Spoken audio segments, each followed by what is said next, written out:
मोहतरम सामीन, सलाम अलैकुम। जो लोग कुरान के मुताबिक अपनी ज़िंदगी गुजारना शुरू कर देते हैं, लोग उनके साथ बहुत सारे सवालात करते हैं।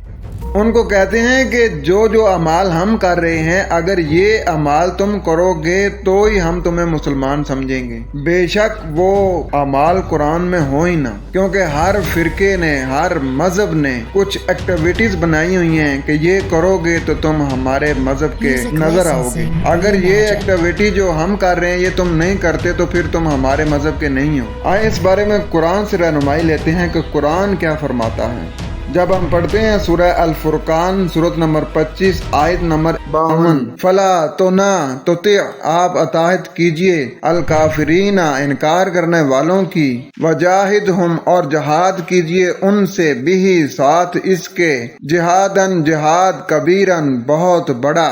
यानी आप इनकार करने वालों का कहना ना माने और कुरान के जरिए इनसे पूरी ताकत से जदोजहद करें। यानी वो लोग जिन्होंने खुद साख्ता अमाल बनाए हुए हैं जो कुरान में भी नहीं हैं, वो कहते हैं कि ये अमाल तुम करोगे तो ही तुम मुसलमान हो। तो आपका क्या काम है? आपका काम है उन्हें कुरान की आयत बताना कि देखें कुरान में अल्लाह ताला ये फरमा रहा है, कुरान में इस चीज़ का अल्लाह ताला हुक्म दे रहा है। तो ये आप तब ही कर सकते हैं जब आपको कुरान का इल्म होगा। लिहाजा कुरान को तर्जमे के साथ पढ़ें, समझें और उसके मुताबिक अपनी ज़िंदगी गुजारें। इसी में ही कामयाबी है। अल्लाह हमें अमल करने की तौफीक अता फरमाए।